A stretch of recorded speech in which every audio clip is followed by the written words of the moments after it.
Welcome to World True Crime. Today we dive into the tragic story of Jeanne. In the working-class suburbs of Nashua, New Hampshire, a seemingly idyllic teenage romance turned tragic, leaving a family shattered and a community in disbelief. It all began in May of 2002 when, through an online message service after their instant connection, the teens became inseparable.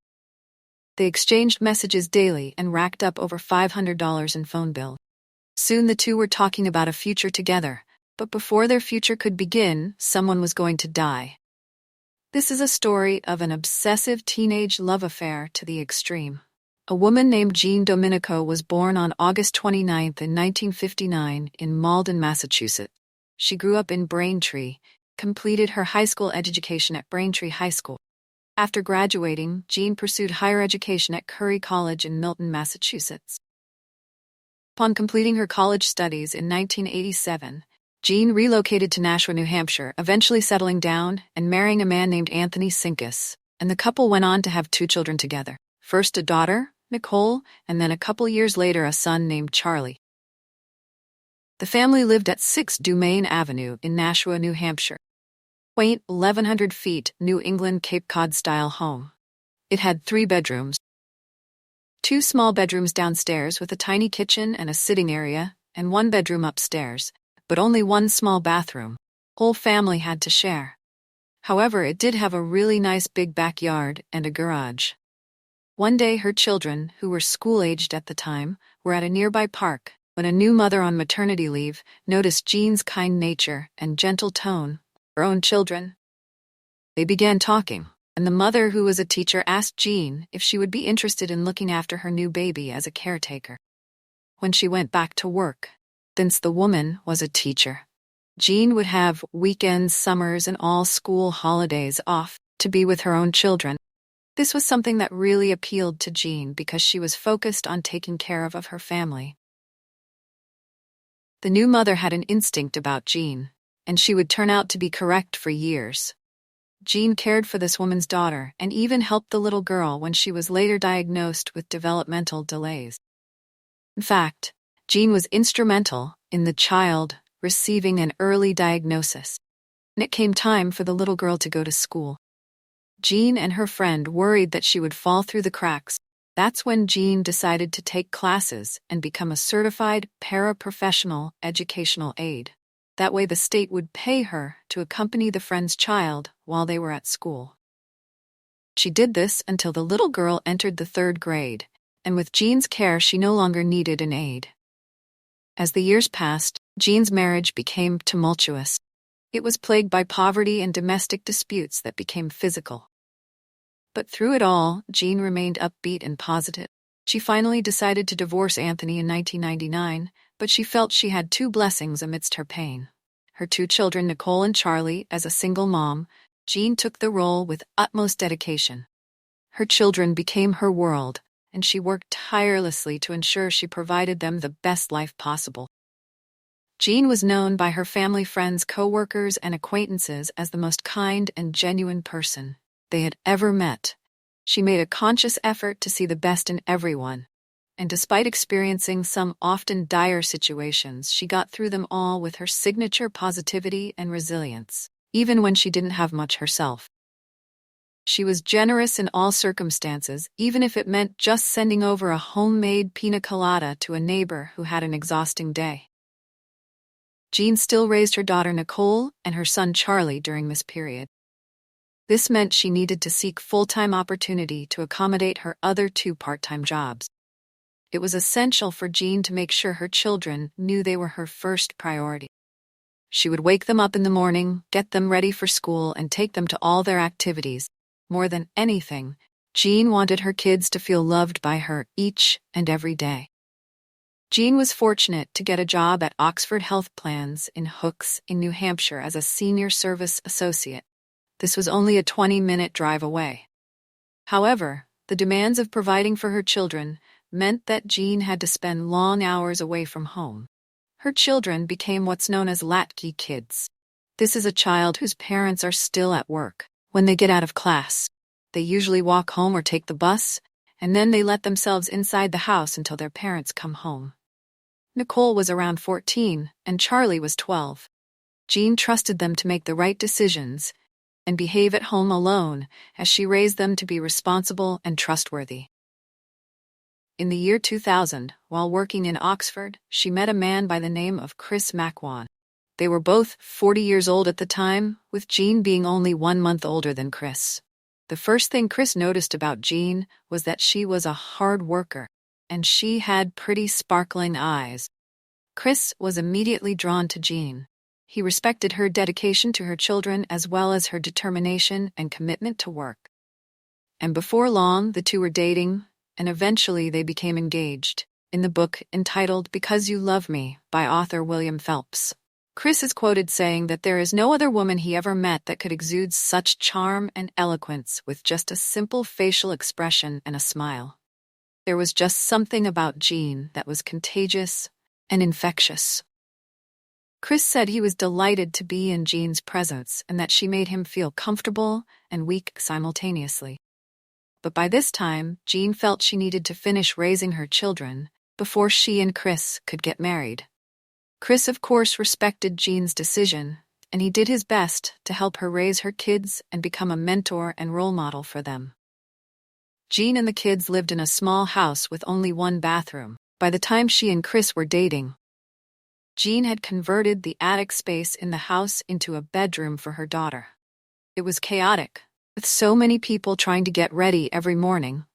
But Chris still wanted to be close with Jean, so he would often sleep over, but because he did not want to inconvenience anyone, he would get up earlier than everyone else in the morning, kiss her and goodbye and tell her he would see her later at work. He didn't want to interrupt the flow of the household and take up precious time fighting over their one and only bathroom. In this tiny house, Chris lived only a few miles away in a large 3-bedroom ranch-style house, but Jean wasn't ready to combine households until her children were grown up and on their own. Just like Jean, Chris was born in Massachusetts and raised in New Jersey before moving to Nashua, New Hampshire. Both he and Jean worked at Oxford on group contracts for the benefits. While Jean was at work, kids have the run of the house, and she worried about them. Especially her son Charlie. He had recently started hanging out with a rougher crowd and was prone to get angry. His explosive temper worried Jean, because she knew that before her divorce, her children had witnessed devastating domestic disturbances at the hands of her ex-husband Anthony. She feared that Charlie would follow his father on a path of the same physical violence. But she was hoping it was just a phase. But now let's jump to the summer of 2003. Chris had been with Jean for about 3 years now. Nicole was 16 and Charlie was 14. It was a normal morning on Wednesday, August 6th, no different than other mornings. Chris woke up at 6 a.m. He gave Jean a kiss on the cheek and told her he would see her at work later in the day, since it was summertime, planning to leave work a little bit early and pick up dinner for their long-standing pizza and board game night. That Wednesday evening, Jean had plans to stop by a local restaurant that had a special, where on certain nights, if you could pick it up 4 or 5 p.m., you would get it for only $5. Chris described Jean as somewhat of a penny pincher, and $5 pizza night became one of their traditions. I would love a $5 pizza night. That's a really good price for a pizza, but, we talking like little personal pizza. We should start a board game night, that would be fun. Do have a board game night. We played the Roach game last night, that was a good game. That's a fun game. Bugs in the kitchen, on the other hand, Chris had plans to go straight home to his place after work. He intended to shower quickly and then drive to Jean's house for dinner and games with the kids. Chris planned to be over at 7:30 that night, giving Jean time to get home and go through a routine of cleaning up after the kids for the day and getting things ready. It actually bothered Chris that the kids weren't more helpful and didn't clean up after themselves, but he would hold his tongue because he knew these acts of service were important to Jean. Before leaving that morning, Chris told Jean he loved her like he always did. It meant a lot to him to say "I love you" before leaving because he unexpectedly lost his father when he was only 10 years old. He never hesitated to tell those who were important to him that he loved them. Jeanne was his soulmate, and he felt fortunate to have found her. Even though it was later in his life, according to Chris, Jeanne was an angel on earth. After work and washing up at his house, Chris called Jeanne at 7 p.m. before heading over to her house. Chris called her to see if he could pick up anything before he arrived. But he didn't get an answer when he called. He assumed she was outside walking the dogs. As Chris got into his car, he noticed he had a missed call on his phone from Jeanne's daughter Nicole.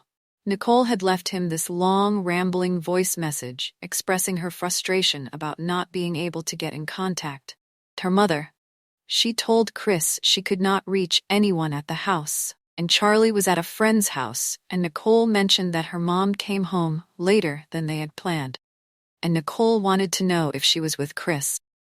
Nicole also told Chris that it was her boyfriend Billy's last night visiting before he had to head back to where he lived in Connecticut. They were in a long-distance relationship at the time, and they had been dating since May of 2002, so about a little over a year. At this point, they went to a bowling alley to play some pool, so she could spend time with him before he took the 2-hour drive back home the next day, so she let Chris know they would be late for pizza and game night. Nicole asked Chris to call Billy's cell phone when her mom came home. Chris had actually told Nicole not to leave him these really long voice messages, so he saved it to show her later, so he could address it. But she was always good about letting them know where she was going and where she was and who she was with. After this, Chris headed over to Jeanne's, but on the way over, he stopped at a 7-Eleven directly behind her house to pick up her favorite soda, and he thought that is something that I would do. I always pick up my favorite soda. It's been cherry Pepsi. What is it? Usually. Dr. Pepper. Yes, exactly. It sounds like he was a really sweet guy and that they were really in love. Well, from the parking lot of this 7-Eleven, Chris could see that Jeanne's car was parked in her driveway, so he didn't understand why she wasn't picking up her phone. This was a house phone that he'd been calling, by the way, just to clarify. It's a landline inside the house. As Chris walked up the driveway, he noticed Buster was anxiously yapping on the back porch of the house in the backyard, tied to a stake on a long leash. Now, this is something that Jeanne would do when she first got home. She would put the dog out to go to the bathroom and then bring him back in. But again, this didn't make much sense by Chris's estimate. Jeanne would have been home for 2.5 hours by this point. So we wondered, why would Buster still be outside like that? Buster's behavior was also unusual. He was usually calm and well-behaved. Chris noticed Buster had also left a mess on the welcome mat, which he rarely did. Buster was usually an inside dog, but would use a dog crate. Jeanne couldn't rely on the kids to take the dog in or out, though putting him on a long leash tied to the stake was an automatic ritual of Jeanne's, until she got settled when she arrived home. As Chris opened the front door, he noticed the long summer days were getting darker and the interior lights hadn't been turned on. The other thing Chris noticed was the silence in the house and the fact that the door was slightly ajar, as Chris's mind registers these odd anomalies. He's still puzzled by Buster's behavior and the inability to locate Jeanne. Chris speculates that she might have gone for a long walk, but it wasn't often that she would take a random walk around the neighborhood. She usually had her dogs with her Buster and a husky named Princess, who was also outside in the backyard. So it was very unlikely Jeanne was on a walk alone. As Chris stepped inside the house, he called out for Jeanne, saying hello. "Jeanne, honey, are you here?" But there was no response. It was dark inside, but as he made his way to the kitchen, there was a tiny bit of light coming out from a crack in the refrigerator door, which was slightly open, and that was odd. So Chris again called out Jeanne's name as he walked further into the house. And as his eyes adjusted, there was something Chris saw that his brain couldn't reconcile. A pair of legs on the floor. It was Jeanne. She was lying face down. Chris immediately assumed that she had fallen and hit her head. He began calling out to her, imploring her to wake up and respond to him, but again, he got no response. Chris began shaking Jeanne, believing that she had passed out after hitting her head on something like the stove. Jeanne had recently started the Atkins diet and she was having some dizzy spells, So for the past few weeks, she'd been complaining about not feeling like herself, and she'd even called her doctor to report dizziness. She explained it was a feeling like she was tipsy, and she had dropped several pounds in a very short amount of time. But other than the dizziness, Jeanne was happy about the weight loss. But could this have been related a side effect of some kind? As Chris stood there, trying to put things together, while he stared at Jeanne's unresponsive body, he noticed a pool of blood underneath her head and upper torso. It was still wet, causing Chris to assume that this was a recent accident. The moment he noticed the blood, he reached for the phone and dialed 911 when the operator answered. Chris began to sound hysterical, like he'd been talking to Jeanne, asking what happened. He told the operator that he believed Jeanne fell and hit her head. Chris sounded shaky and started mumbling and muttering things to himself. He sounded panicked and confused when the operator asked Chris to check Jeanne's pulse. He couldn't feel anything because his hands were shaking so badly. While on the phone with the operator, Chris looked around and thought an intruder might be inside the house instead of an accident. Thought it was possible that something violent had happened to his fiancée. What Chris didn't mention was the blood spatter all over the kitchen. It would be almost impossible not to notice the blood on the cabinet doors, the refrigerator, the table, the chairs, even the kitchen ceiling. The blood even reached the carpet in the living room. There were also large blood droplets leading up to the stairs. All this seemingly went unnoticed but definitely unmentioned. The home was in disarray. Furniture was knocked over, coffee table was shattered, and it was quite a chaotic scene. There amongst the horror was something simple, familiar, and grounding. A note left by Jeanne's daughter Nicole on the kitchen counter was written earlier that evening, and the kitchen was a place of joy and laughter.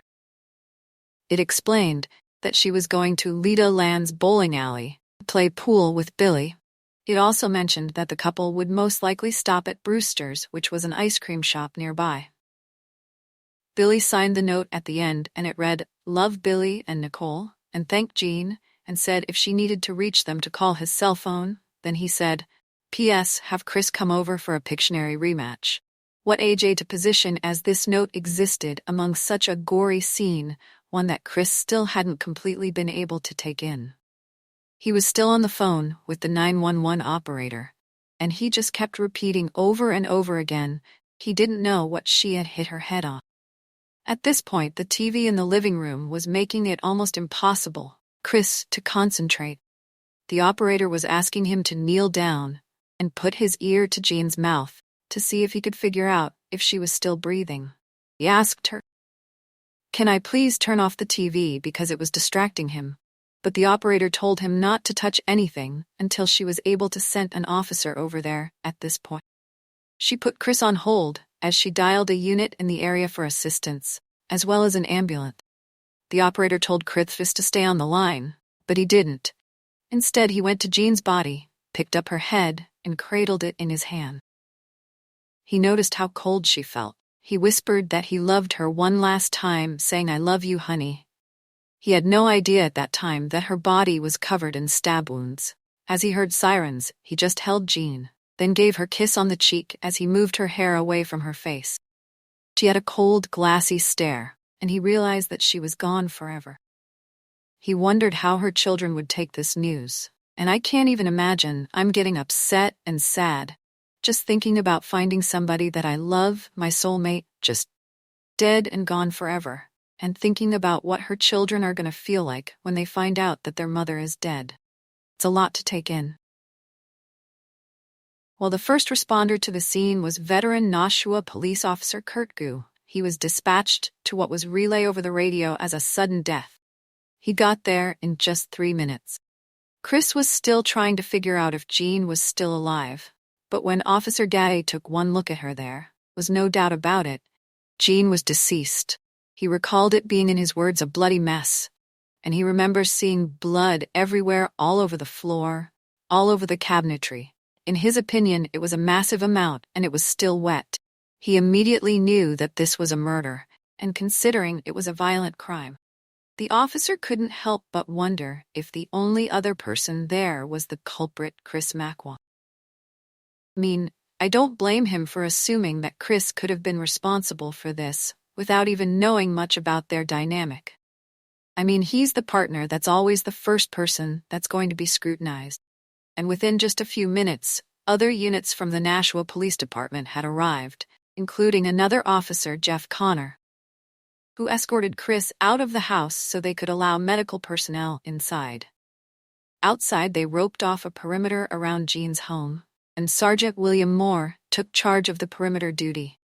He assigned Detective Sean Hill to a position on the west side of the house. Chris was outside with some of the other officers, while Connor and Jezer were inside clearing the rest of the premises, making sure that an intruder wasn't still inside. The medicals confirmed what they already knew: Jean was dead, and when Chris was given the confirmation, he yelled out loud, "Oh my God, oh my God," and he was pacing back and forth, with his hands on his head, and then he dropped to the ground on his knees. And at this point, one of Jean's neighbors and friends that we're going to call Karen Smith, 29-year-old mother of 3 children, who Nicole would often babysit for, walked up to see what was going on and noticed all the cop cars, the yellow crime scene tape, and she said, "What the hell is going on?" And that's when she saw Chris. She called out to him, but he remained silent, just sitting there, so she repeated, "What is going on here?" Chris just turned to Karen and said, "She's dead. There's blood everywhere." Well, Karen had no idea what Chris could be talking about, who was dead. Chris just sat there on his knees, crying and crying.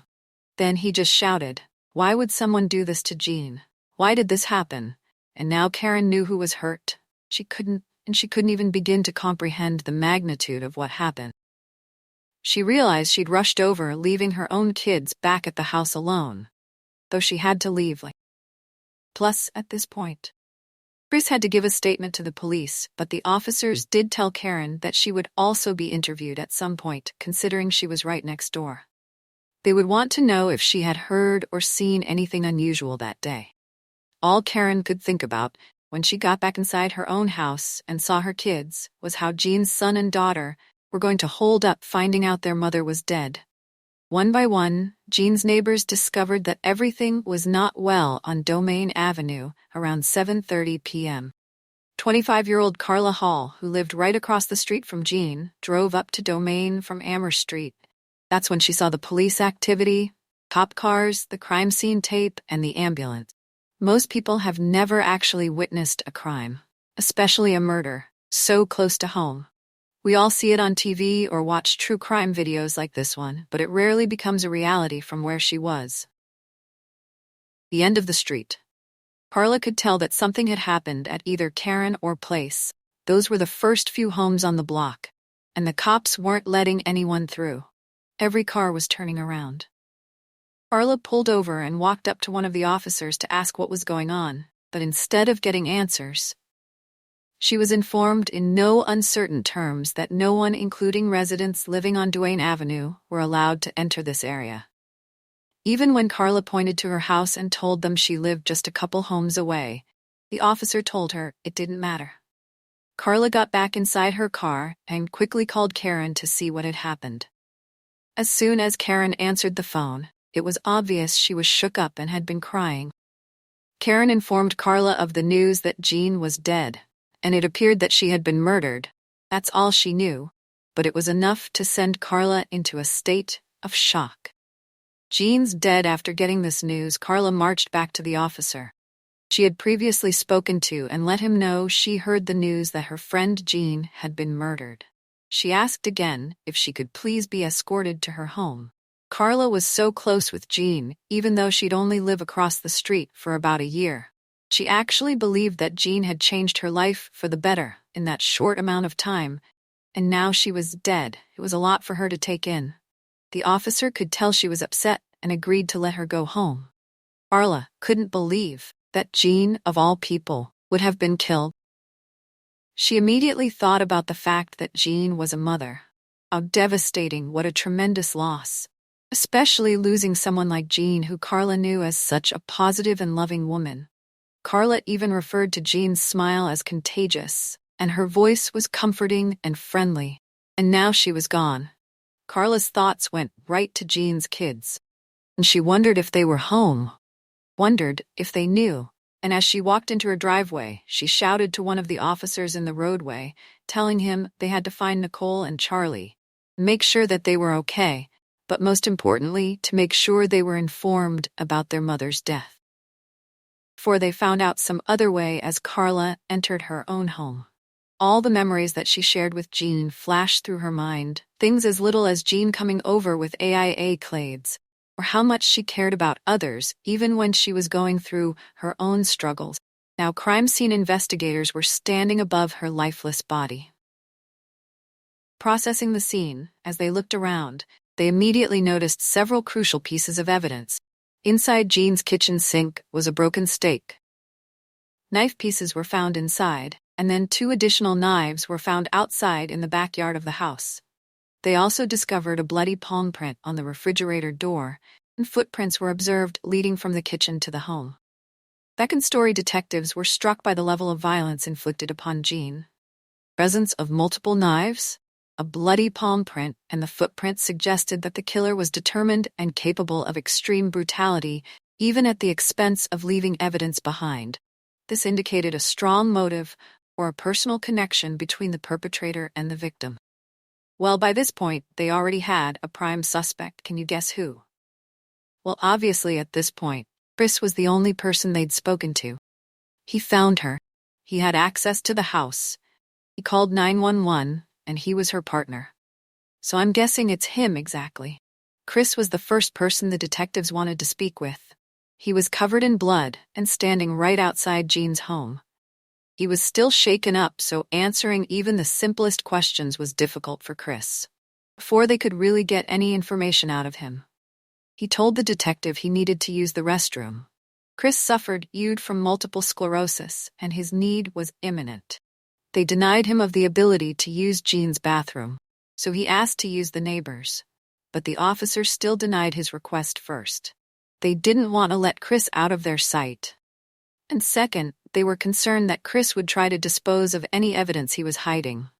But after Chris explained, he really had to go. They walked him to the edge of the woods behind Jeanne's home, and an officer watched him closely as he relieved himself. Already had a suspect identified, and I don't know, I get it, but it is, in my opinion, a little too fast to assume that the public was not in danger at this point, right? Especially for how Chris was acting too. It seems like he didn't do it, we can't see his reactions, but I would think so from what I've been reading. Well, Chris had a theory of his own when detectives did get around to speaking with him. They knew he wasn't in the best state of mind, so they were going to keep things brief. Still, they did ask him if he knew anyone that would want to harm Jeanne, and he was pretty quick to point the finger at her ex-husband Anthony. They'd had a violent past, and Chris said he immediately thought of Anthony when he realized Jeanne had been attacked that night.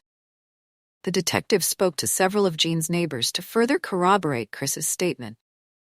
These neighbors reiterated that Jeanne and Anthony had a volatile relationship, and that Jeanne had expressed fear of him in the past, so they shifted their focus on Anthony as another potential suspect in the crime. They got his contact information, and they were about to reach out to find his whereabouts when something happened at the crime scene. Jeanne's 14-year-old son, Charlie, come home upon seeing commotion at his house. He appeared anxious and confused. He wanted to know where his mother was and what happened. He quickly pulled the neighbor aside and wanted to know what was happening before she could tell him anything. The police transferred him to the police station and called his father. Charlie, being a minor, needed permission to talk to them. This was complicated because Charlie's father is Anthony, who was also a preliminary suspect in Jeanne's murder. Even neighbors mentioned Charlie as not having the best relationship with his mother, according to those who lived close by and were familiar with the family. Charlie held a lot of anger against his mother after the divorce, and he and Jeanne argued quite frequently. He stayed out most nights with friends and wouldn't come home. The relationship between them had continued to deteriorate, with Charlie becoming increasingly withdrawn and unwilling to communicate with Jeanne. Even Chris had mentioned that Charlie's behavior had been out of control lately, implying that there had been some concerning incidents in the recent past. Chris was being questioned when Charlie arrived at the station. Chris had already told the detectives that Jeanne didn't like to keep knives in their house because she feared that her son might pick one up and use it in the heat of the moment when they were arguing. Wow, that's pretty intense. So, when Charlie's brought into the station, detectives aren't sure where to start and how to treat both Charlie and his father. Would they be categorized as grieving loved ones or something more sinister? They were focusing on Chris at this time. He was now giving a more formal statement, and he said he was shocked to learn that Jeanne's death was officially labeled a homicide, because some part of him was still hoping that this was some kind of freak accident. But detectives let him in on the fact that Jeanne had been stabbed. That's what prompted him to bring up Charlie and the knives. It was even more tragic that she had been stabbed, because as long as Chris had known Jeanne, he said that she was terrified of knives. In fact, she refused to have knives in her home at all. Until the time that she began dating Chris. Initially, she told Chris that she had had a premonition that she might die by being stabbed. It was later that she finally shared she was really worried that her son Charlie in a rage would do something to her with the knives, and then regret it. But all that changed when she began dating Chris and had tried to cut a steak with a butter knife. That's when he decided he was going to buy Jeanne a set of nibs, and at first Jeanne would lock the nibs in her bedroom at night for a long time. But eventually she became more comfortable with the idea of having them out on the counter. Chris usually spent the night, and that helped to lessen her fears about the knives. What Chris didn't realize was that he just told the police. Purchase the murder weapons that killed Jeanne. I mean, the fact that this woman was so deathly afraid of knives even being in her home says something right there. And then, Chris is the one bringing the thing she fears right into her house. Remember, they found a steak knife in her sink. That's terrifying. And Chris felt bad saying it, but when asked if he thought that Charlie could have been responsible for this, he pretty much made it clear that he thought he was capable. He told the investigators Jeanne was very worried about him. She was worried about both of her children. He said Jeanne hadn't even set a wedding date with him because she wanted to help her children achieve their goals first. She wanted them to reach their full potential and believe they deserved her undivided attention outside of work. According to the book, Because You Love Me, he stated that he waited all of his life for Jeanne and could wait another 4 or 5 years if he needed to. Now the focus turned on Jeanne's daughter Nicole, and the investigators asked Chris what she was like and whether she got along with her mother. Chris described Nicole as an honor student, was responsible, and usually got along with Jeanne. However, as she got into her teenage years, things started to shift a bit, with Nicole wanting to be looked at as more an adult, and Jeanne still wanting to treat her as a child. Nicole was going through the rough phase some young women go through, where they don't feel great about themselves. Nicole thought she was fat, and she suffered from intermittent depression and low self-esteem. She was bullied at school, and in the last couple of years she became increasingly unhappy in her own skin. And that's too bad. So many teenagers go through this. I did all the hormonal changes and feeling like you don't know how to express what you're feeling inside. It's a very trying time for both teenagers, and especially their parents. And I think it could be worse for young women compared to young men. I think everyone goes through it, but you hear more cases of women, yeah. So Nicole and Jeanne had been close, but lately they were butting heads. And one of the things they couldn't agree on was whether 16-year-old Nicole was old enough to have a serious relationship. And that's another very common issue that I can definitely relate to. So many of us think that we're so grown up at 16 and even at 18, but really the brain has not reached adulthood yet.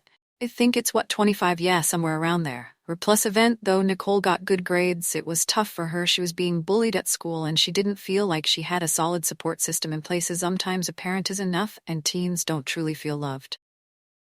Nicole described herself as slightly overweight, and she thought she was ugly and unlovable. Still, Chris explained that fortunately all that changed. When she met her 18-year-old boyfriend Billy, you're probably already thinking it. How did Jeanne feel about that? Well, as we mentioned, the couple had been dating for 15 months, and Billy just spent last week over at Jean's home. Recall the note investigators found on the kitchen counter. Billy thanked Jeanne for letting him stay over and hoped to have another game night with Chris. But this week-long visit wasn't planned, and Jeanne wasn't thrilled about it. Actually, we think it's important to tell you how Billy ended up in Nicole's life, and how the family dynamic finally changed once Nicole gained more confidence after meeting Billy. Chris shared the background on how Nicole and Billy began dating. He told detectives that over a year ago, in May 2002, 14-year-old Nicole met 17-year-old William Sullivan, who went by Billy. They met through an online instant message service. At this time, Billy lived with his mother and sisters in Connecticut. The two teens began chatting online regularly, and Nicole got to know Billy's whole life story, or what he was willing to share with her. I remember those days of chat rooms and connecting with people behind a screen. And it can be a lot of fun, but just like online dating today, you don't really know who you're talking to. But Billy really was who he said. He was a teenager looking for a connection. Billy was born William Joseph Sullivan in 1985. He weighed just 5 pounds a birth and was born prematurely because his mother Patricia, who drank and smoked, throughout her entire pregnancy with him. And unfortunately, Billy came from a family that faced a lot of challenges with alcohol and drugs. But that wasn't all at the time of his birth. Patricia was living in a house with her older son that she had from a previous relationship, and Billy's father, who was also so named Billy. When Billy's father got drunk, he was often violent and would even strike and attack Patricia, with Billy still in her arms. That's really sad, because a child has to witness that. And even when they're a baby, they are taking all of that in. Well, as a toddler, he experienced a lot of violence. There was one incident where Billy's father punched Patricia in the face, opening up a gash above her eye. As a result, blood was spewing all over the place, including all over the little baby Billy. It took 17 stitches to close the wound on Patricia's face. This was the beginning of the end, her relationship with Billy's father. By this time, little Billy was suffering from night terrors. He would wake up screaming and unable to breathe or calm himself down by the age of 2.5. Billy had been to the emergency room 5 times with breathing-related incident. They diagnosed this as asthma. Patricia believed it was just anxiety in response to Billy's trauma. Yeah, that does not sound like mere asthma to me, not considering everything that little boy witnessed as a toddler. Billy became hyperactive and violent, getting into inconsolable rages that ended with him destroying things and hitting his younger sisters. Plus, instead of a cozy home, Billy, his mother, and his 4 sisters had to move into a hotel. It was a temporary shelter, and it was all that they could afford at the time. However, one faithful night changed Billy's life and left a lasting impression on him. The hotel caught on fire, and Billy watched as it went up in flames. His family was luckily not inside, but it was a place where many of his friends lived. He was in a panic, as he believed many of his friends were still inside the fire and couldn't get out. Billy watched in horror, as everything they owned burned to the ground. He was only 4 years old when this happened. The sound of sirens echoed through the night, signaling the arrival of firefighters and emergency services. Little Billy didn't know that the sound of sirens would haunt him for years, triggering him to remember that horrific night. That is so traumatic, and this incident became deeply ingrained in Billy's mind. He was terrified. And in the days following the fire, Tricia said that Billy was never the same again. Yeah, anytime he heard that piercing sound of a siren, his heart would race and a sense of dread would wash over him. No matter how many years went by, all it took was the sound of sirens, and he was transported back to that moment, reliving the fear and helplessness he felt as a child. That event also caused Billy to become aware of death at a very young age. He thought about other people dying and sometimes talked about himself being dead. And that's really sad. And his mother, she actually referred to this as his death thoughts. These are concepts and worries that are really unusual for a 4-year-old to have, but they persisted. Billy would often tell Patricia about his desire to die. He would point to a lake or a river, tell his mother. He wanted to go in the water to sleep, or he wanted to die in the fire. And I wonder if this was somehow comparable to, like, survivor's guilt in some way. But I know that's probably not possible for such a young child to be able to understand. But I'm surprised that he could even conceptualize what death was. But then again, he had seen violence before. He knew people bled and felt pain. So I'm assuming he understood if someone was hurt enough, they would no longer be alive. And this is when Patricia put her son into therapy. She was no longer with his father at the time, but notice that once she did get divorced, Billy began acting out against people outside of their family. And according to Patricia, he had out-of-control behavior and violence and throwing things and hitting things and people. However, over time, it seemed as though Billy was making some progress in therapy. His doctors were testing out different types of treatments, even medications. But things were still not easy. By the time Billy was 7 years old, he had gone to kindergarten twice and told his therapist that the brother of one of his sister's friends had touched inappropriately in a tent during a sleepover. This caused him even more deep-seated issues. After that, Billy's behavior became more self-destructive. He would jump off of roofs, out of trees, and he was doing dangerous things that could harm him. That must be so hard as a parent because what do? You want to help your child and get them through all the pain, but at times, it's beyond a parent's ability, especially if they're also dealing with things like addiction themselves to make things even worse. When Billy was only 8, one of his good friends died in a terrible accident. It was too much for Billy to take in, and it landed him in a children's psychiatric hospital. That is so young to be hospitalized in a facility like that, and I wonder if he grew up faster than most children in his age because of how much he had to witness. Well, he stayed at the facility for 30 days. That's a long time. He resented his mother for sending him away, and would cry to her over the phone, and when they'd hang up following these emotional phone calls, the staff would have to restrain him, so he couldn't harm himself. When he finally went home, he did appear calmer, but Patricia thought it was all because of the medications he was taking. Some of the medications included Resperol, Depotrolin, Prozaclithium, Zoloft, and Thorazine. Basically, Billy was so drugged, he was a zombie. The doctors were working hard to find the right combination of drugs to allow Billy to live a somewhat normal life again. I can't help but think about how young he is while all this is going on and all those medications that he was on. I wonder what that alone can do to a person. Because it definitely does change the chemistry in your brain. You're taking a drug. That's what I was just about to say, like his brain is still developing. Right? Yeah. And like these medications are blocking off all of the synapses that are trying to grow. And I don't know, I'm not a neurologist. I don't know. I know we're not doctors. I mean, if it's going to benefit someone, then doctors make that decision. Isn't like everyone's brain like a different sort of highway where synapses lead to other synapses that aren't like the same as yours or mine? So like one drug might affect me differently.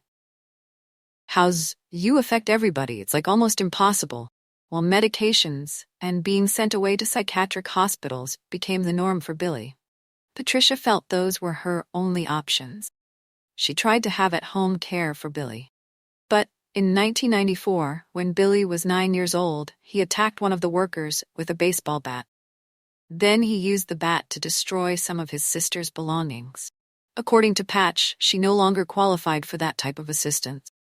After the incident, Billy was again sent back to Elmcrest Children's Hospital for another 30-day stay. After that, he was placed at another hospital where he became what Patricia called part of the psychiatric hospital revolving door syndrome. Anything the doctors tried with Billy was usually just a temporary fix by that time. Billy understood that if he wanted to go home, all he had to do was pretend to have changed by the age of 11. His aggression towards his sisters continued, and he was admitted 2 more times to psychiatric hospitals. By now, Billy was having problems at school, threatening teachers and starting fights with other students. His life seemed out of control, and Patricia feared nothing could help her son. She petitioned for the state of Connecticut to assign him to a probation officer. Billy was scheduled to meet with his probation officer twice a month to discuss his behavior and the consequences he would face. He didn't change his ways, it appeared. This structure and accountability worked for a while. Billy calmed down at school, but his behavior at home was unchanged. Patricia wanted to get off welfare and return to school to better herself, but she couldn't, because she couldn't find a sitter who would stay with Billy. She couldn't trust him alone with his sisters, and that's really like being stuck between a rock and hard place. I don't know how truthful this story is because it's Patricia's account of Billy's life, but regardless, I'm sure that it wasn't easy. And I wondered if a lack of a father figure had anything to do with Billy's behavior. And in 1998, when Billy was 13, he was sitting in class in middle school and just looking out the window when he saw a truck drive by, and Billy convinced himself that it was his dad looking for him after all these years. So and after the truck, of course, he just up and left in the middle of class, so the school officials went after him. And that's when Billy became violent and again wound up in a children's psychiatric hospital. And by now Billy had been transferred to hospital Sullivan, the state of Connecticut, and was eventually arrested for fighting at the hospital. His most prolonged inpatient care lasted a year. And at that time he was located an hour away from his mother and sisters, and that meant they couldn't visit him very often. And I bet that made him feel utterly unwanted, alone, and abandoned. It's almost like it could have done more harm than good, according to the book, Because You Love Me. The hospital deemed Billy extremely unruly and detached from reality in response. A nurse administered also known as haloperidol, and this drug is commonly prescribed to Bethany. Children experiencing hallucination, manic episodes, aggression, agitation, and disorganized thinking caused by schizophrenia. Billy's violent outbursts persisted, causing concern among those around him. There were several instances where Billy displayed his aggressive nature. One particular incident stood out when he chased after his mother with a baseball bat. Still, when Billy started taking his new medication, his mental health started to stabilize. The positive change in his condition allowed him to focus on his personal growth, and he began thriving shortly after he secured a job and resumed his education, finishing high school. Maybe he was truly experiencing more of a specific disorder this entire time, and he was on the wrong medications from being misdiagnosed. That's really not that uncommon for that to happen. And this new medication was supposed to be good for mania and even schizophrenia, so maybe all along those were underlying issues. It just didn't make you think. I'm not a doctor, but Billy did end up having one outburst in April of 2001. This was just 13 months before meeting Nicole online. Patricia had to call police to her house because Billy was threatening to harm himself. He was dealing with some personal things at the time that got too tough for him. Patricia threatened to call the police, but he told her he would have them shoot him because he wanted to die. Police took Billy to the hospital once again for a psychiatric evaluation. He told doctors that he was sorry that all this happened. It was because he'd stopped taking his medicines. Promised to take them and be better if they released him. By that time, Billy was taking lithium, and it appeared to be working and stabilizing his moods. He went back on his medicines and things went back to normal. At least, what normal looked like in Billy's world, when he wasn't threatening self-harm or having outbursts. Fast forward to when Nicole and Billy met, they instantly related to one another. Maybe because Nicole also had a violent father and felt somewhat alone. But they both came from divorced families and were looking for a connection, for someone to truly love them. After their instant online connection, two became inseparable, or at least neither one of them wanted to do anything except chat with the other online. They moved their conversations to the phone and ended up racking up a $500 phone bill. This was back when people had to pay long distance, as I think it would be hard to rack up charges these days. But wow, I do remember racking up a bill when I was like in middle school and high school. Friends would call boys in our class. They would hang up, they would do prank calls. But of course their parents were not thrilled, especially Jeanne. You're racking up these bills. You're talking to this boy. Young and vibrant teenage. Nicole found herself on the brink of a whirlwind romance. At first, Nicole, who felt completely unlovable due to her low self-esteem. She had mentioned to Billy that she was worried he would think she was fat, but he told her he thought chubby girls were sexy, and that was a huge relief to her. And then within a week of chatting with Nicole, Billy was already telling her that he thought he loved her. However, Jeanne and Chris held reservations about this budding relationship. They shared a common concern. Nicole's age. They believed she was too young to be entangled in the complexities of love, or what felt like. Jeanne being a caring mother, she wanted Nicole to focus on her studies and her personal growth. Jeanne herself had experienced the ups and downs of love, and she understood the importance of waiting for the right time. But Jeanne, like many parents, also realized that this was typical of many teenagers. Her age, they tend to develop an infatuation with boys, and Jeanne figured it would just fizzle out as quickly as it began, especially since the two of them were long distance. But instead, it seemed as though Billy and Nicole's love was only growing stronger than before. Jeanne became concerned that their puppy love bordered on obsession. Their relationship had become very intense before they even met in person. I think we've all had at least one of these infatuations as a teen, but Nicole had even painted a mural on the ceiling of her bedroom, confessing her love for Billy and her intention to be with him forever. It was days of the young obsessive love when the two just lived for the day they could finally be together. It's like a fairy tale, kind of like Romeo and Juliet, but it's not that uncommon. I feel that everyone's been through that at least once. Somebody you like. Nicole fell for Billy was because of how much he complimented her. He told her she was a goddess and he was lucky to be her boyfriend. He didn't understand why she didn't have a dozen boys begging to be with her. Nicole had never been told anything like this before. The validation was intoxicating. Yeah, and it's also called love bombing. And sometimes it's not entirely genuine. Jeanne recognized the potential toxicity of their relationship almost immediately, and she wasn't afraid to let Nicole know that as a caring parent, she was concerned instead of being seen as tough love. Jeanne was seen as an obstacle to their love story. Jeanne was their villain. Nicole and Billy thought she was trying to tear them apart. However, Jeanne thought Billy wasn't right for her daughter, and Nicole was devastated when Jeanne refused to allow her and Billy to talk on the phone due to the high phone bills. Jeanne made Nicole get a job of babysitting to pay back the high phone bills that average between $500 to $1,000. Remember the neighbor we told you about? It was 29-year-old Karen Smith, the woman who came over to see what the commotion was and realized that her 3 children were left unattended. Well, that was who Nicole had been babysitting for. She also saw Karen as somewhat of a friend that she could confide in, considering Karen was younger than her mother. Nicole felt like she understood her more, and of course, sometimes it's easier to talk to someone that isn't your parent. Remember how the police told Karen she would be interviewed? Well, she was, and she provided more insight into exactly what she thought Nicole was feeling and going through with Billy and Jeanne, but we'll get to that a little later. Nicole did begin paying her mother back for the phone bill, and Billy was trying hard to prove that he was right for Nicole. He even took the time to write a heartfelt letter to Jeanne. Billy expressed gratitude to Nicole's mother for bringing such an incredible and beautiful person into the world. He made it clear that he intended to spend the rest of his life with Nicole.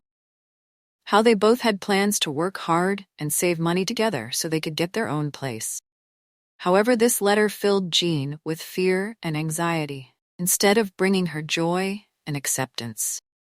Jeanne was overwhelmed by Nicole, thinking she was ready to commit herself to someone for the rest of her life.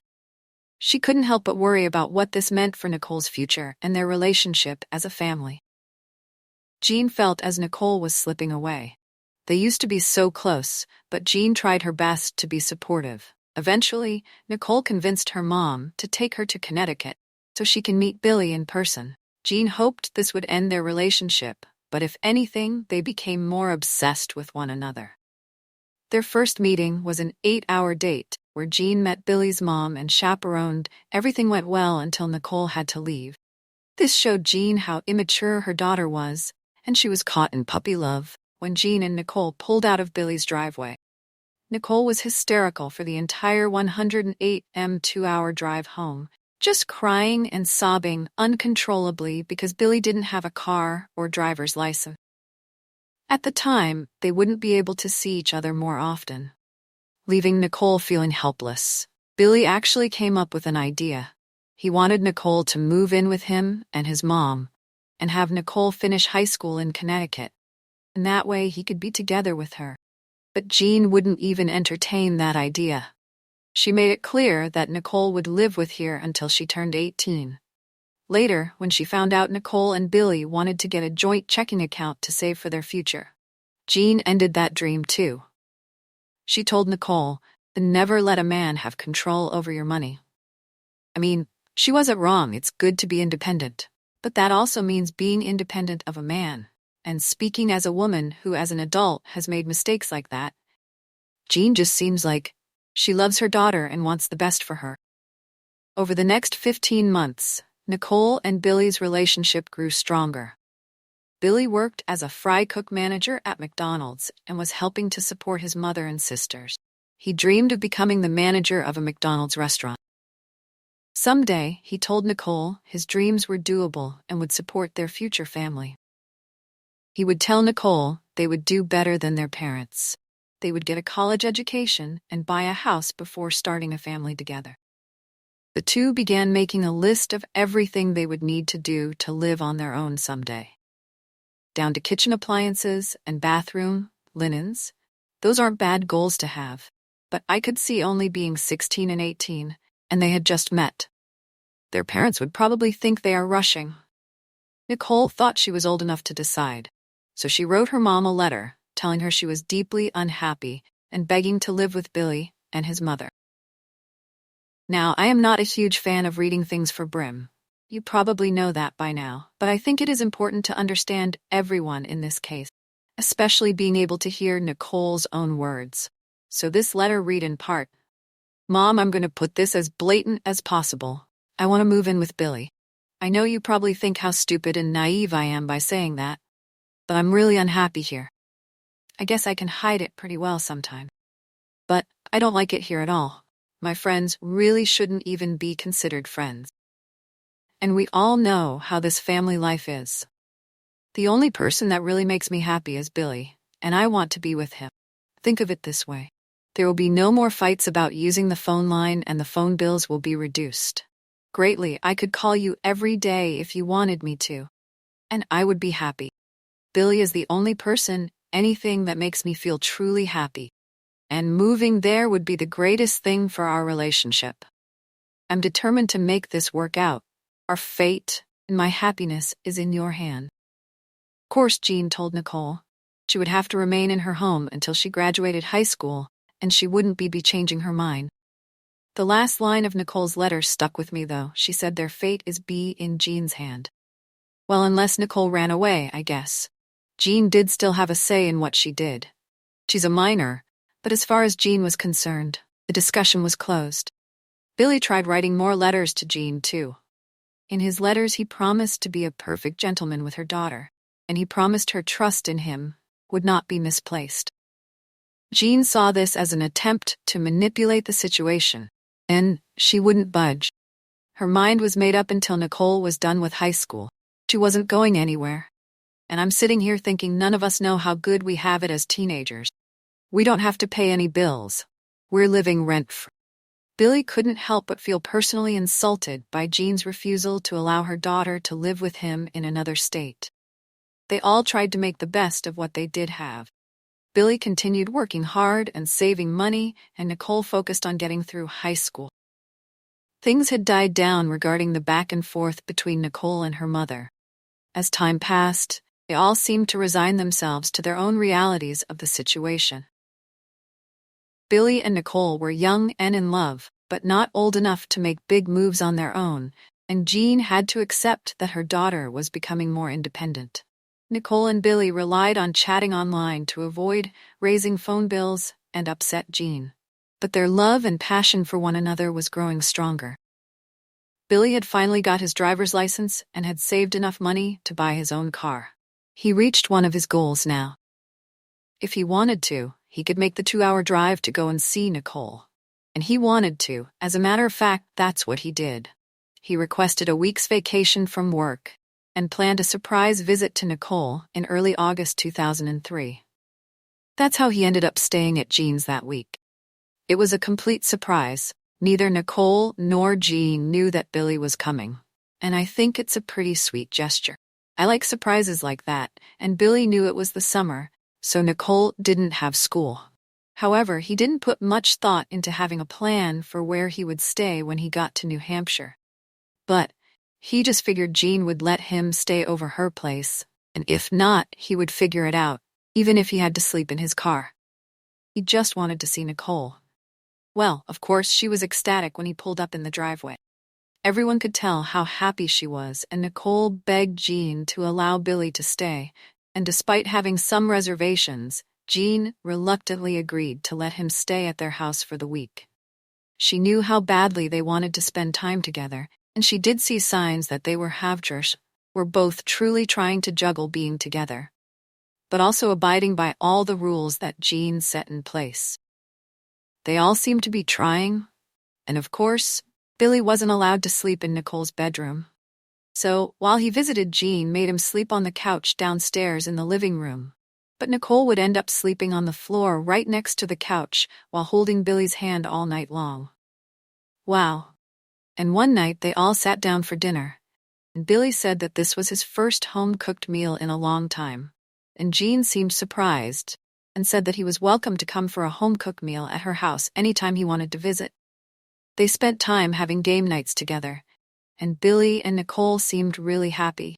But of course, life still went on for Jeanne and Chris. They still had to work every day, and that posed an issue. Jeanne couldn't help but feel uneasy about leaving Billy and her daughter alone all day together. Even though she would be home at night, she was worried about what the teenage couple might be up to. So Jeanne asked Chris and her neighbor Karen to check in on them throughout the day while she was at work. Several times a day, Jeanne would call Karen to go over there and check on the kids. When she was working, Karen had done this before when it was just Nicole and her brother Charlie at home. So it wasn't that much of an ask. She was right next door. She could just walk over. It was actually Chris that brought it up. Jeanne was a bit naive about teenagers having sex, but Chris thought it was definitely a possibility. Still, Jeanne was convinced her daughter didn't know about all that. According to Chris, Jeanne assumed that Nicole and Billy weren't intimate, but remember, we told you Karen was interviewed. She told officers that Jeanne was kind and sweet and utterly devoted to her children. She also related to them that Nicole had begun babysitting for her, and just the day before, Nicole had asked Karen for a favor. She wanted her to buy her a pregnancy test. They were indeed having sex, or at least had sex once, and remember that Nicole felt like she could confide in Karen. Karen said she did give Nicole a pregnancy test, and it came back negative. Nicole seemed relieved, however, even though Karen was doing Nicole a favor. She actually did have plans to tell Jeanne about the test. She adored Nicole, but parent to parent, it wasn't a confidence that she could keep with Jeanne's daughter. That was actually what she was on her way to do when she saw all that commotion over at Jeanne's house that day. She also gave investigators her perception of Billy, even though she had just met him for the first time. A day earlier, Nicole had been raving about him for as long as Karen could remember. Billy came over to Karen's and met her children, and she described him as clean-cut, quiet but friendly, nice, and polite. Okay, so now that you have an understanding about everyone living under Jeanne's roof, her fiancé Chris and Billy, and even what some of the neighbors are like on Duane Avenue, let's go back to Jeanne and the investigation unfolding. That evening throughout the night, Nicole had been calling home and leaving messages, letting her mother know that she and Billy would be running late, and that they were driving around going to the mall, doing some shopping, and buying souvenirs for Billy's sisters, that they'd be home soon. They were just spending as much time together as they could on their last night back at the station. Detective Dennis Liam, who had been in the room during some of Chris's interviews, had to leave to meet the Assistant Deputy Medical Examiner Wayne Jono back at the crime scene. He had been there before Jeanne's body was transported. He had examined the scene and observed Jeanne in the way she had been found. He relayed the information he had gathered to Detective Liam and Detective Sergeant Richard Sprangle. Jean could easily tell, with as much experience as he had, that Jeanne had been badly beaten with an object like a baseball bat, and all the blood spatter trailing through the living room and kitchen, coupled with the shattered glass coffee table, indicated quite an intense struggle, and they even noticed the back door glass had actually been pushed out from the inside. So even though there were no signs of forced entry, there was a forced exit. This could have occurred during the struggle, but the glass was detached from the door, and earlier that afternoon, they had discovered 2 knives in the backyard. In addition to the broken handle, they found in the sink a blade uncovered on the floor nearby. As for Jeanne's body, Jean could tell that she had been stabbed dozens of times in the neck, throat, head, and torso. She had been stabbed at least 40 to 50 times with apparent defensive wounds on her hands as she tried to block the strikes. That is really extreme. Stabbed and then brutally beaten. This is a sign that this is a very personal attack. It's like overkill. And actually later on, Dr. Jenny Duval, Deputy State Medical Examiner, would detail all of Jeanne's wounds, and according to Duval, Jeanne died slowly after a long struggle. There were approximately 53 stab wounds and cuts to Jeanne's body. The cuts ranged in depth, some were more superficial and others were very deep.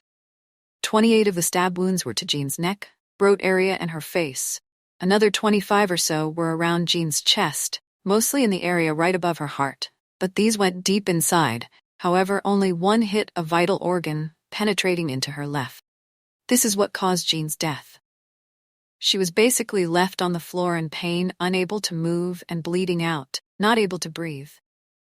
What could this woman have ever done to someone to deserve this? And wait until you truly hear all that Jeanne went through. It's just horrific and unbelievable if what you haven't heard isn't already. When detectives relayed this information to officers back at the station, they told Chris, and he was shocked. He immediately told the detectives that had to be Jeanne's former husband. They had a history of violence. Couldn't think of anyone else who would have done this. Jeanne was deathly afraid of her ex-husband, and she told several of her neighbors that she feared he would someday kill her. And now she's dead. The night was coming to a close. It was around 1 p.m., and Chris had provided as much information as he could at the end of his interview. They requested that he provided a DNA sample, and Chris cooperated and was willing to help in any way possible. He agreed to provide the requested sample and anything else they needed as he waited for more news on what happened to his fiancée. This wouldn't be the last time investigators spoke to him. For now, he was free to go at approximately 10:15 p.m. Nicole and Billy arrived back at Jeanne's house, which was of course also a crime scene. As Billy drove his car towards the driveway, an officer actually moved to stand in front of it, instructing him to stop. Then a few officers surrounded the car. Nicole had a shocked and concerned look on her face and asked what was going on. The officers had no clue who these people were. So there was just a lot of confusion as both Billy and Nicole exited the vehicle. Nicole told one of the officers that she was Jean Dominico's daughter, and that she asked them again what happened. At the same time, Billy was telling another officer that he was Nicole's boyfriend, and also asked what was happening right away.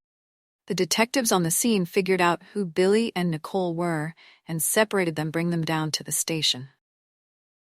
That's where they would explain what was actually happening, and if they can get any information from the teens, that could provide help to determine who did this to Jeanne as soon as Nicole and Billy were separated. Billy's anxiety increased. It seemed like he was really affected by being apart from the love of his life, and it didn't help that they were now being put in police cars, right? And I can imagine this being a very anxiety-inducing situation.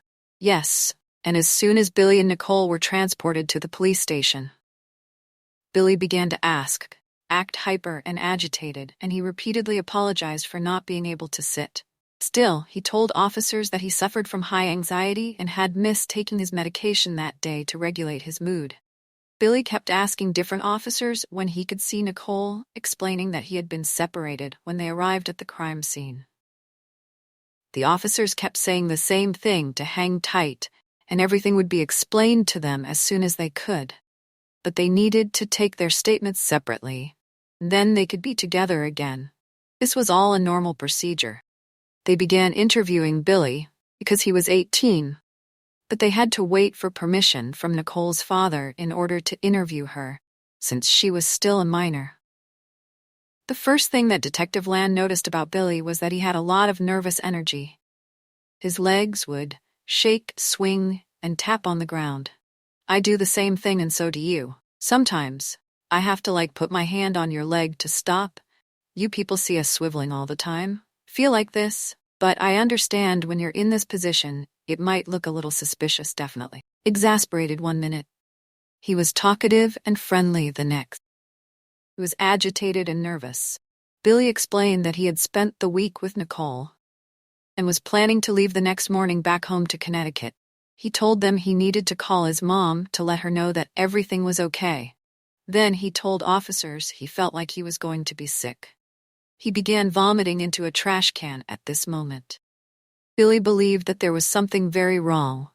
He began having paranoid thoughts and believed that something had to be wrong, or they would have allowed him to see Nicole. Well, I think it would have been pretty clear that something was wrong.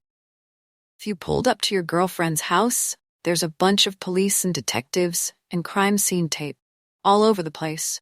Detective Lamb began his questioning by asking Billy basic questions. How long had he known Nicole?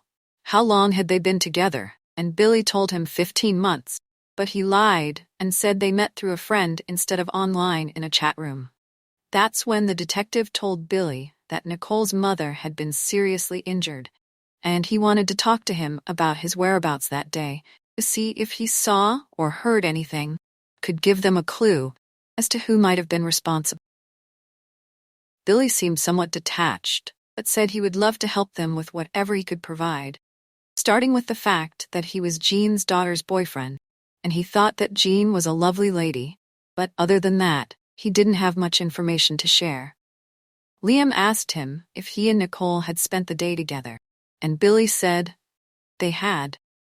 They went to the bowling alley and probably stopped at Dunkin' Donuts 1,200 times. His words, Billy was shaking nervously, so Liam asked him if he needed to take his medication, and he explained that he usually did have to take it at night, so Lamb was going to figure out how he could make that happen. But for now, it was back to questioning. By this time, they'd also gotten permission to interview Nicole without a lawyer present. So the two teens were being questioned at the same time in different rooms, both giving an account of their day. Billy gave the detective his timeline when they asked him when he personally spoke to Jeanne last. He told them he thinks it was about 2 p.m. Jeanne called the house while was in the shower, so he answered. Jeanne asked him to remind Nicole to let the dogs out and told them she was bringing pizza home for dinner and that Chris would be over later. When asked if you could recall anything else that Jeanne said, Billy explained that it was his last night there, and Jeanne had mentioned looking forward to playing Pictionary with everyone in all. Billy relayed that he and Nicole went to the bowling alley, Dunkin' Donuts, and then the local mall. He said they went to a shop called Spencer's Gifts but didn't buy anything. They just walked around. Then Billy allowed the detectives to look at his phone's call log. Meanwhile, Detective Markshaw was down the hall in a room talking to Nicole. Instead of reading Nicole Miranda rights, they read what are called Benno rights. They are juvenile Miranda RS that are easier to understand, and minor is simply informed that they have the right to man silent, that anything they say can and will be used against them in a court of law. They have the right to an attorney, and if they cannot afford one, one will be appointed for them. Well, it was pretty scary for Nicole at that moment. She's all alone. Has no idea what's going on, and all this scared her, so she began to cry. She was actually crying so hard, it was often difficult to understand what she was saying, but she was cooperative, of course. They had to inform her of the horrible news. Her mother had been killed. This only made Nicole more upset and unconsolable, but she was finally able to calm down enough to relay her timeline for that day. She had a different order of events than Billy did, because she included several places he left out of his timeline. She told detectives she and Billy had gone to Walmart, purchased some new clothing for Billy, and then went to the movies and watched Pirates of the Caribbean. At this point, Nicole and Billy were just witnesses like everyone else they had talked to that night. Both investigators left their rooms and met up to compare notes right away. They noticed considerable discrepancies in the teen's story. But honestly, I can't remember what I did in a day, and if I was under pressure, I'd probably forget things too. But because of how crucial it is to understand everywhere the teens had been and develop a solid timeline, the detectives decided to go back in and tell both kids that their stories didn't match and try to get a little more information out of them. Detective Lan, who was interviewing Billy, said that Billy began showing extreme nervousness. He told the detective he forgot that they went to Walmart. He wasn't sure if they went that day or the day before. See, that's what I'm talking about. That would happen to me, because my days kind of like blend together. I kind of forget what I ate for breakfast. I know well. Lan explained that Nicole had a receipt in her pocket that showed that they were there that day. Billy then agreed that they were there and must have been considering they had proof. But Billy said as far as the movie was concerned, that they had merely contemplated going to the movies, but never actually went inside or watched one. That's interesting. Meanwhile, in the other room, Nicole was still telling that the couple did stay and watch the whole movie. Nicole also informed the detective that she bought Billy the shirt he was wearing from Walmart. And that's when she showed him the receipt from that exact day. So Liam asked Billy he was wearing the new shirt that Nicole had bought him that day at Walmart, and he denied it. It didn't make sense to the detectives to lie about these little things. Was he lying, or was he just getting things mixed up or forgetting? And that's what they had to figure out, so they figured they needed to turn up the heat, especially since these were the first inconsistencies that they'd seen all day when interviewing any witnesses. That's when Detective Liam felt that Billy was lying to him and told him that this would be a massive investigation which would include DNA evidence, video surveillance, and fingerprint. Billy asked why his whereabouts were so important. He said he didn't understand why he was being questioned, and that's when Billy got angry. He denied having anything to do, whatever happened to Jeanne. Once again, Detective Liam stepped out and he called upon Detective Sprinkle. Now, both of them were going to confront Billy together. It was going to be more interrogation style. They were going to turn up the heat, and Detective Sprinkle joined Billy and Liam in the room. And again, they asked Billy to tell them about his family, his mental health, and how he spent the day with Nicole. When Detective Sprinkle asked Billy why he seemed so angry, Billy told them that he suffered all of his life from debilitating anxiety and intermittent explosive disorder and bipolar, and that he was on mood stabilizers but hadn't taken them in a few days. Okay, we know what's happened in the past when Billy has been off of his medicines. He had become aggressive, he'd threatened self-harm and even hurt other people. So initially I thought he told the detectives he'd only been off his medicines since the night before, because he was missing the dose that night since they were holding him for questioning. But now he's saying that it's been days, and that is not a good sign. And at this point, they hadn't actually told Billy Jeanne was dead. They had only told him that she'd been injured. Now they let him in on the fact that she was indeed deceased. But not only that, they told Billy that there were several bloody palm prints and fingerprints left at the scene, which would lead them to the murderer. And the case would be solved by using surveillance video from the 7-Eleven located behind Jeanne's house. That's when Billy told the officers he had a lot weighing on his conscience. Damn, he was about to break. Stop it. Hey, now that's just crazy. Yeah, except that didn't work. The next day, they saw the creamer in the trash. They assumed Jeanne noticed it, smelled it, or tasted it and threw it away. Yeah. I mean, you would smell that, it's very distinctive, but I'm thinking, wouldn't Jeanne have questioned why her creamer smelled like bleach? I mean, I would turn into detective mode and really be watching my back and probably suspecting these kids were up to no good, or Jeanne. That's just horrible, personally. I like the smell of bleach, but I definitely wouldn't drink it. Yeah, you like the smell of bleach when you clean the bathroom, not when you're sitting on your coffee. And the next day, Billy had another new plan. They were going to set Jeanne on fire inside of her room and let her succumb to the smoke inhalation and the flames. Well, that certainly escalated quickly. And all the while, Nicole is okay with this, and Billy isn't afraid of fire. I mean, I thought he was so traumatized by the hotel burning down. Well, it appears that way, because while Jeanne was at work, they went into her room to figure out how to best stage an accidental fire. Billy used a light on the tip of Jeanne's blanket to make sure it was flammable. It wasn't the blanket, wouldn't catch fire. They figured out it was flame retardant, undeterred. Billy had another plan. He and Nicole drove to Home Depot and purchased a long, thin rope. Billy planned to place one end of the rope into an oil tank in the back of the house, soak the rope in gasoline, and then light the other end inside the house.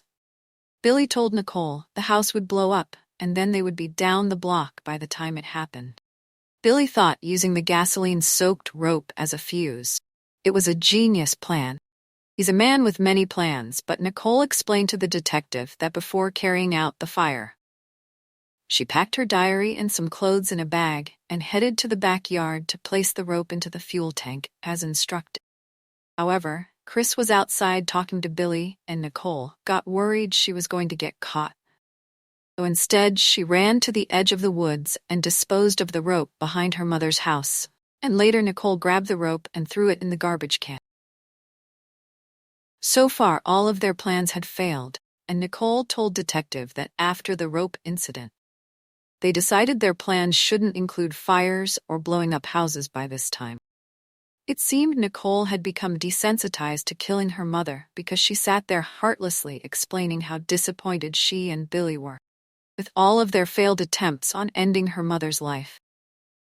When she was asked why they wanted to kill Jeanne so badly, Nicole casually explained that her mother wouldn't allow her to move to Connecticut to be with Billy, as if that was a perfectly good reason to execute the mother who had loved her and nurtured her throughout her entire life. Her coldness was chilling. Meanwhile, Billy was in another room explaining that he had promised Nicole that they would be together, and once he had made a promise, he had to go through with it. That's when Billy said he came up with the idea of sneaking up behind Jeanne with a baseball bat and hitting her in the head.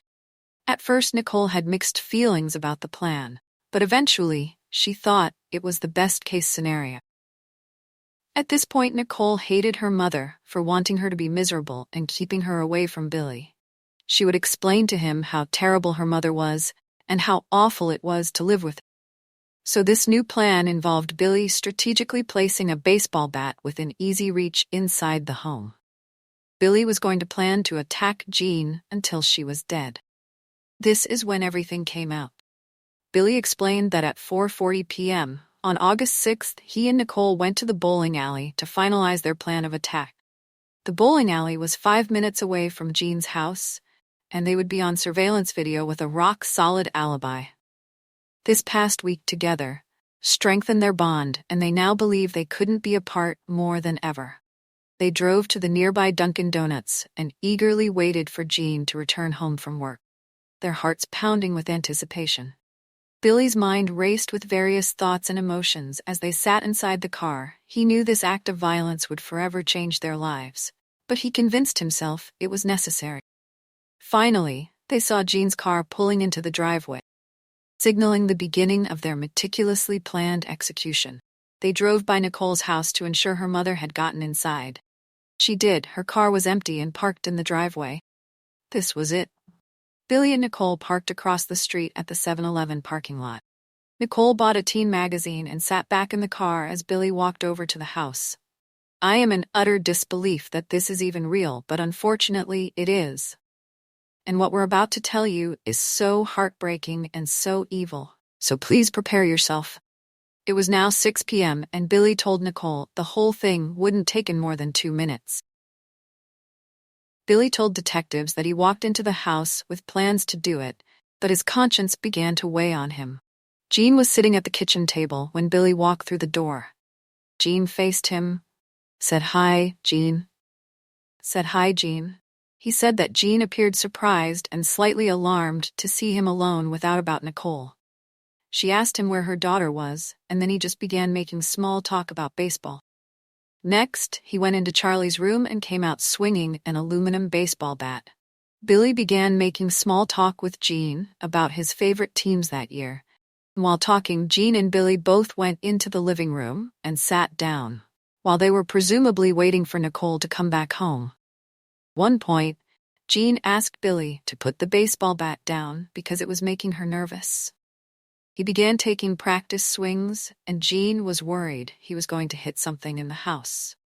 I would be so confused, I'd be thinking, where's my daughter? And what is this kid doing? He's randomly swinging a baseball bat around her living room.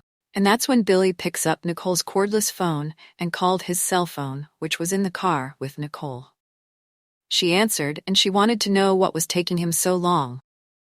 He told her that Jeanne was getting nervous, and he thought that she may be on to him, according to Billy. Nicole accused him of not being able to go through with. So Billy told her he had to go, and Nicole told him to stop taking so long after he ended the call. Jeanne asked him if he was talking to Nicole, and told him to tell her to get her ass home now. But Billy ignored her, and continued to talk about baseball. He confessed to detectives that he was in a trance and couldn't hear what Jeanne was saying. Finally, Jeanne asked him what was happening and what was wrong with him. A minute later, Nicole's cordless phone began ringing, and Billy answered it. By now, the 2 minutes had turned into 10, and Nicole told him there was a cop at the bank. Billy told her not to worry about it and promised everything would be okay. He told her he would be out soon later. Nicole would say he was speaking slowly and was on edge. That's when Jeanne's patience was over. She wanted to know where Nicole was and why she wasn't with Billy. He told her that Nicole was across the street at that moment.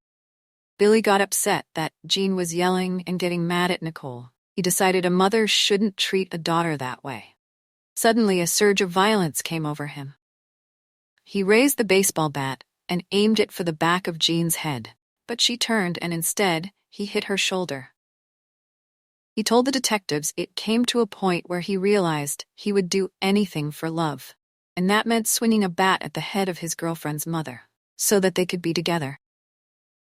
Wow, they're risking their entire future over teenage love. Well, the blow to Jeanne's shoulder didn't incapacitate her the way that he had planned in his mind. Instead, it pushed her up against the wall and startled her. Jeanne allegedly screamed, "What the hell are you doing?" Recently, Jeanne had told friends that she thought something was off with Billy, but she never imagined he would become violent with her, as that was actually discussed between her and her friends. And now it was a reality. Oh, frightening. Billy explained that for a minute, Jeanne's outburst startled him.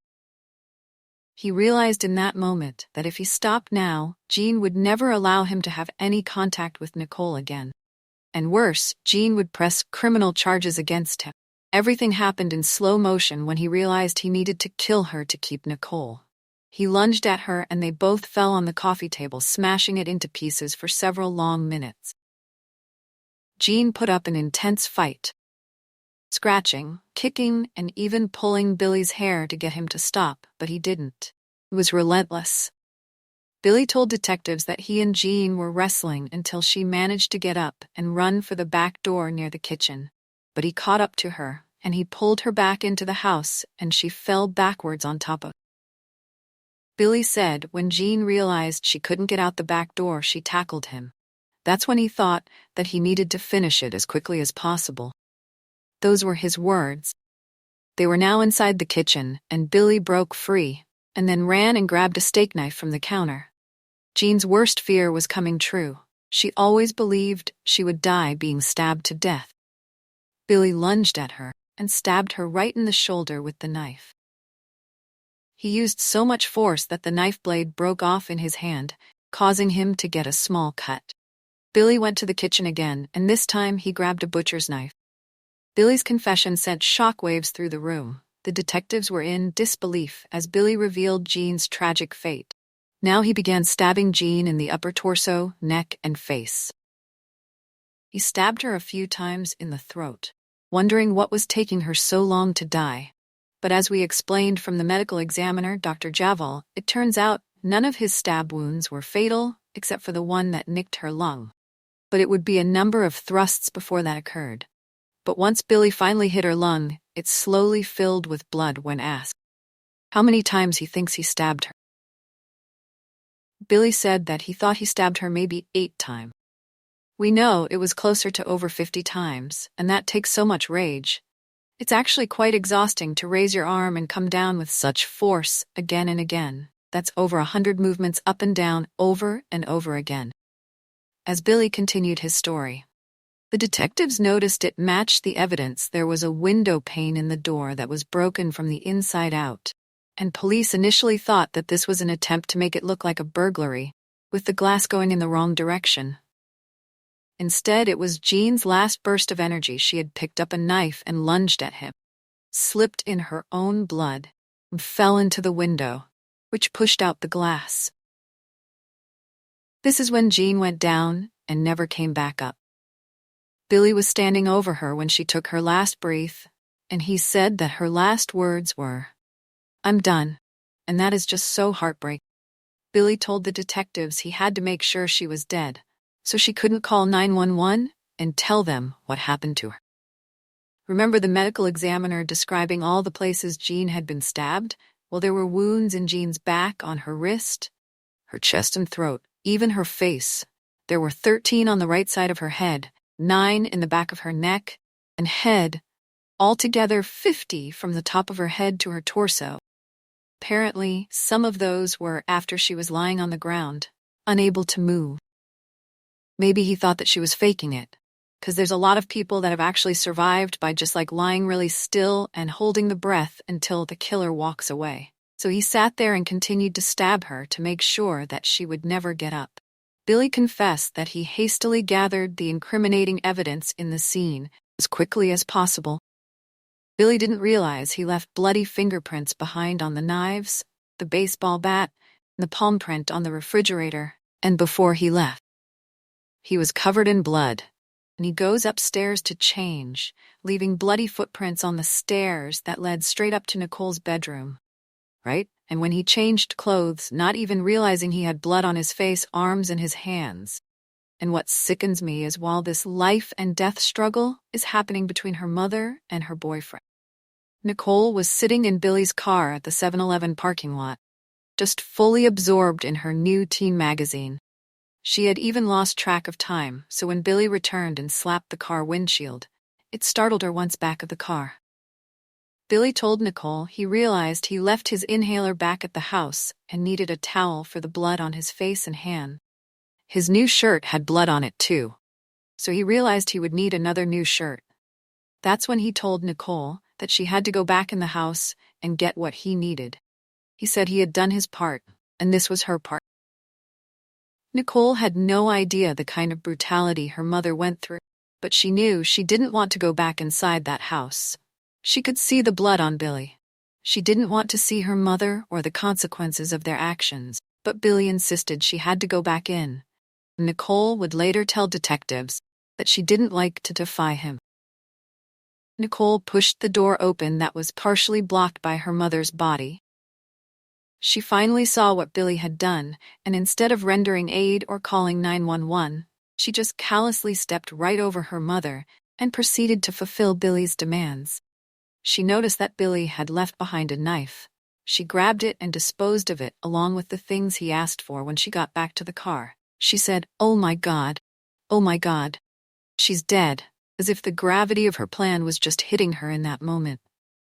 The next thing they did was go and purchase Billy a new shirt with which he was wearing while he was being interviewed.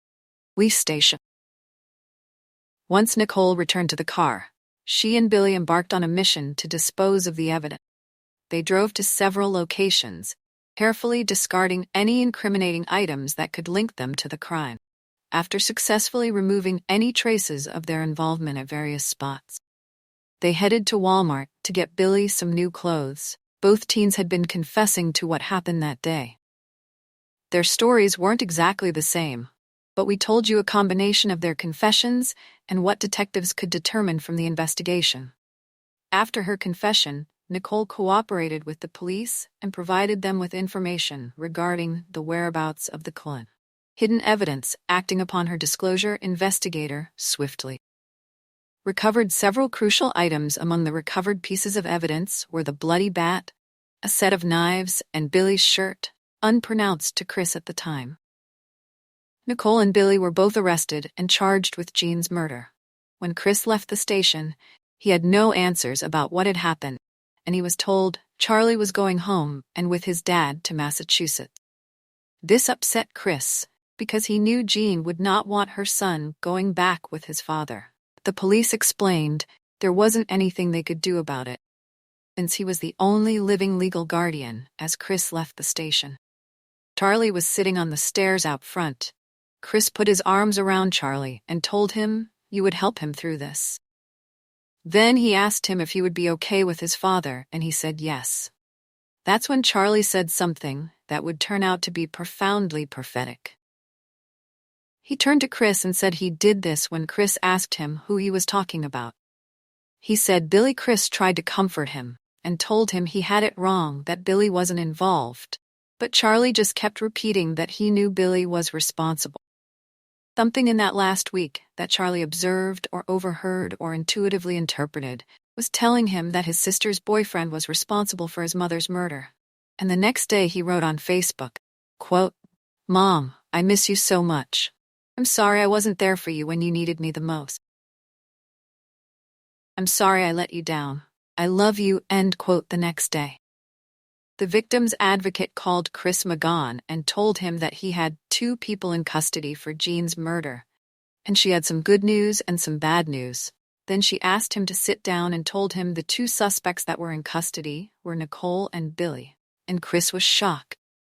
The advocate told him that they both confessed, and the evidence matched the confession. Chris still couldn't wrap his mind around what he had been told. He wondered if Billy had done the killing, and Nicole was just covering for him after the fact. He thought maybe Billy had threatened Nicole and forced her to take part. It's hard to imagine someone we love being capable of such a heinous crime.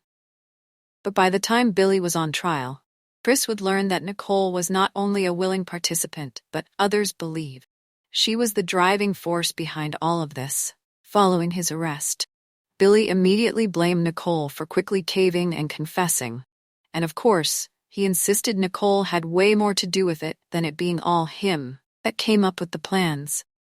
The news of Jean's brutal murder spread rapidly through Nashua, causing shock and disbelief within the community.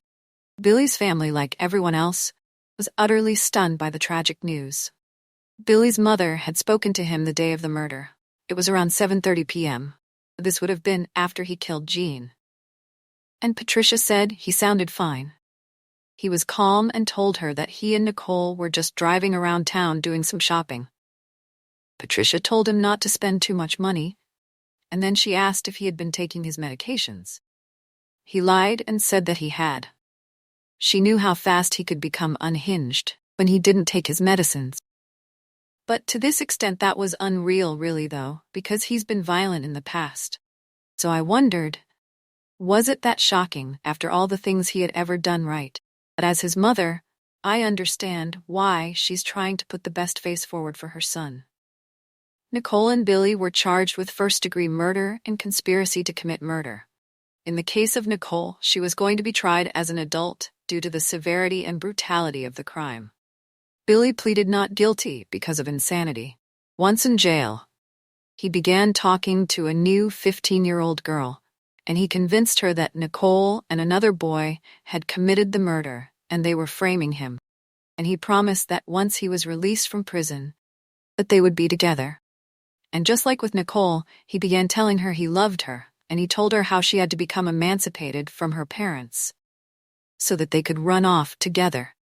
He told her that they would run away and they would go live with his aunt. He even had his aunt sneak her into jail to visit him, while pretending to be one of his sisters, and eventually this girl's friends went to her parents and told them about the dangers of her new felon boyfriend. She would later testify against Billy, showing his pattern of control and isolation of the young girls who crossed his path. Billy's attorney argued that he was not competent to stand trial according to the evaluating doctor. Billy was diagnosed with borderline personality disorder, which made him susceptible to aggression. The doctor stated that Billy lacked the internal mechanisms to control his impulsive actions. And that makes sense. Borderline is very hard to treat, but I wanted to make it clear that just because someone has been diagnosed with this disorder does not mean that they're evil or dangerous or a killer. So just understand that so many other variables are at play here. And I don't think it's fair to label an entire population of people because something like this happened. Nicole made a deal with the prosecution to testify against Billy in court in exchange for her testimony. She received a sentence of 40 years in prison. However, there was a provision in the agreement that her sentence would be reduced by 5 years if she attained her graduation and college degree while behind bars. Judge William described her part in her mother's murder as heart-wrenching and senseless. He said she was every bit as guilty in her mother's murder as Billy. Nicole declined to make a statement at her sentencing. Still, she became emotional when Jean's fiancé Chris gave his statement, recalling how much Jean loved Nicole and how it was repaid with the ultimate betrayal. Billy's trial began in 2005. Nicole gave testimony against him, stating that she was merely a lookout during the murder of her mother. She claimed that Billy had manipulated her into participating in the crime. Billy's mother also testified. She told the jury everything we told you earlier about his past. She admitted that she was not a good mother.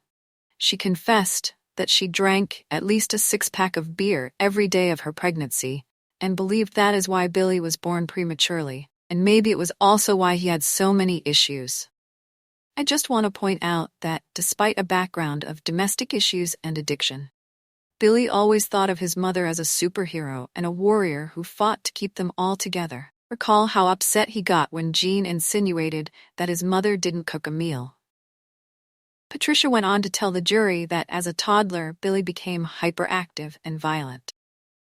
He would get into rages where he would end up destroying things and hitting his younger sisters, cutting off all of their hair or trying to smother them in toothpaste to make them dead.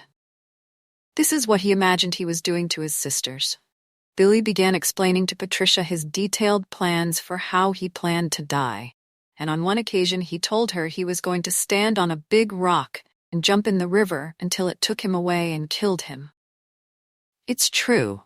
Billy had a very difficult past, and the week he stayed with Nicole, he had stopped taking all of his medication for this reason. Billy believed he belonged in a psychiatric hospital instead of prison, but a jury disagreed and sentenced him to life in prison without the possibility of parole. 2 years later, Billy won an appeal to a new trial, and this trial was not to determine his guilt or innocence, but rather to assess his mental state. Whether he was considered to be insane or not, Billy was again found not to be insane by the court, and his sentence was upheld. He was resentenced to life in prison. Thankfully, and sometimes it doesn't end that way, and people like him are released into the world again only to re-offend, sometimes worse than they did the first time. And in closing, I want to mention that, till this day, Chris maintains a memorial page on Facebook where friends of Jean and anyone that knew her can document the small acts of kindness in her name. When people think of love, they usually think of the unconditional beauty of love, but in this case it's a stark reminder that sometimes love can be darker. It can be a powerful force, but when it becomes twisted and distorted, it can lead down a path of destruction, leaving devastation in its wake. We of course want to thank you for being here for Jean's story. It's truly a heartbreaking one, and it makes me fear being a mother, but I know that this is probably a very unlikely scenario. Write down your thoughts about story in the comments. I come up with other interesting crime stories. Till then, take care. Stay safe. World True Crime, signing off.